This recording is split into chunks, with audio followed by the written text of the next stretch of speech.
Oh, Welcome back. welcome back. Happy Monday. Happy Monday. Oh man, we are in the middle of reading 100 Ways to Change Your Life. By we, I mean Melissa and I, because you haven't jumped on board with this one yet. I read it after. Oh, okay. I haven't heard the review yet. Oh, you've heard, well, because you haven't listened to half of it. We Oh. did a partial one because this book okay. has got Sorry. so much stuff in it that we did 50. We talked about the first 50. And then at the end of April, we're going to talk about the second 50. This definitely sounds like a book for me. Yeah, I think just the title. I think there are things that you would like Yeah. and incorporate. Yeah, I do. So it's been really interesting. Yeah. So if you haven't picked it up, it's by Liz Moody. I've been listening to it. Oh, yeah. Yeah, there we go. I've been listening to it, but then I bought this too because I wanted to be able to kind of mark it up a little bit. Mm-hmm. And you prefer to read versus listen. So check it out. But one of the, she talks about things from kind of a science, experts, people talking about different things. But I thought maybe one of the other things, this is just about incorporating things into your life, right? Mm-hmm. And one of the things that we've just started, and you're a little bit ahead of me on this, is incorporating yoga and stretching. I know I've done yoga for years. Forever, yeah. But it's so crazy to me how something kind of so simple can make you feel so much better, Yeah. I don't even know if it makes me feel better. I know that as The we effects get of older, it. Yeah.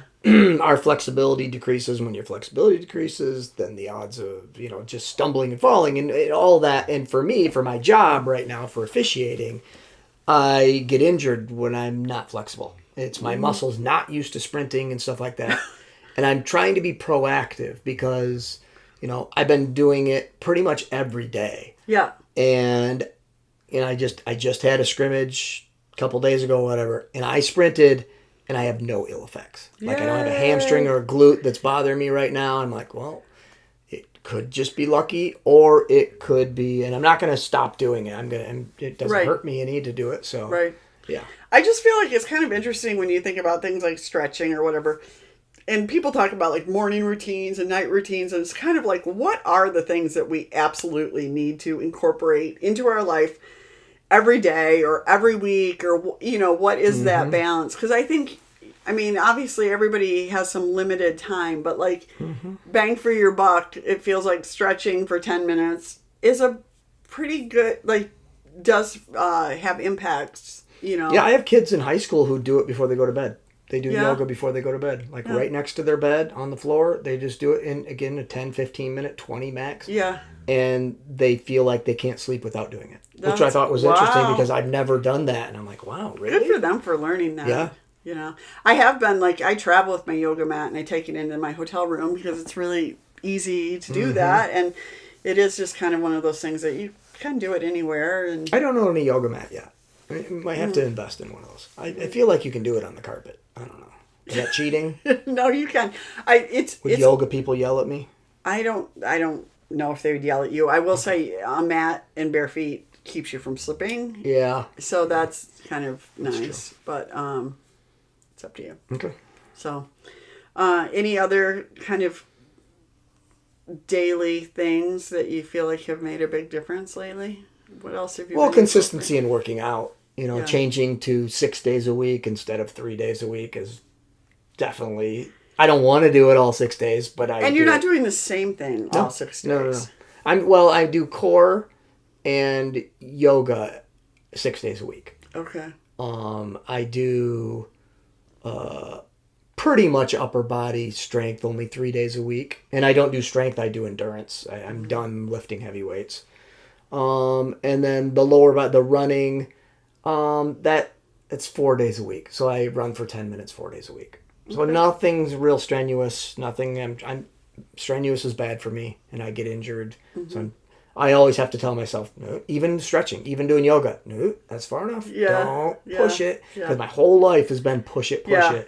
It's interesting because the yoga we've done the last week or so, I feel like it feels so gentle to me that I'm like, because I am it's not the strength part, it's just the flexibility. Yeah, and I'm just like, because that's my focus. Yeah, so that's I'm just like what I do. Yeah, part of me is like, this is nothing, and then I'm just like, just relax and enjoy it, and also like understand that there are benefits from it. You don't have to be trying. Yeah, that's, I think, again, just how how we try. But I can definitely see, what I've learned about, in physical training and stuff is, don't be an all-in person. Don't just, I'm in and I quit. I'm all in, all. So something like this, I could see, like, I don't even know what's in the book, but just by the topic, the 100 ways to change your life, I would like, maybe incorporate one a month. Well, that's kind of why we decided to break it up into two pieces, even with that, because I mean, just reading it feels like kind of drinking from a fire hose, right? So it's like, so it is kind of like. But if you incorporated 12 of those things and truly incorporated 12, I would think that would change your life. I think so too. Yeah, this talks about some of the cold shower, cold plunge type of thing. Talks about like little things like tongue scraping, just like microbiome stuff, just like things that you just go, okay. And she talks about a circ walk, which I talked about before, but for somebody like me who has had trouble sleeping and different things like that, and is trying to get steps in, the first thing she does every morning, like without fail, is get outside and walk for 10 minutes and come back in, and just kind of help reset that circadian rhythm, but also. And I'm like, oh, that's really smart, so. That gets a lot easier in the spring and summer when it's getting light earlier and that kind of stuff. It's tough in the winter. Yeah, it is tough. Doable, but tough. Yep. So anyway, I think it's really interesting, and it does relate to kind of things that we're incorporating also. And I think, honestly, it's just always just about trying to incorporate things, right? And do a little better. Positive things in our life. Yeah. For sure. So we do enough negative. I know. It's funny because we don't talk about those things. Yeah, no. Well, it's funny because I actually just downloaded a different like consistency tracker app or whatever, and it was like you can add habits, but you can also monitoring quitting bad habits. And I was like, oh, I don't want to quit bad habits. I mean, keep those. I just want to add some new ones. Come on. Exactly. Maybe they'll fall Balance. off. So anyway, all right. Well, cool. I'll check out the book. All right. Sounds good. We'll see you later. That's it.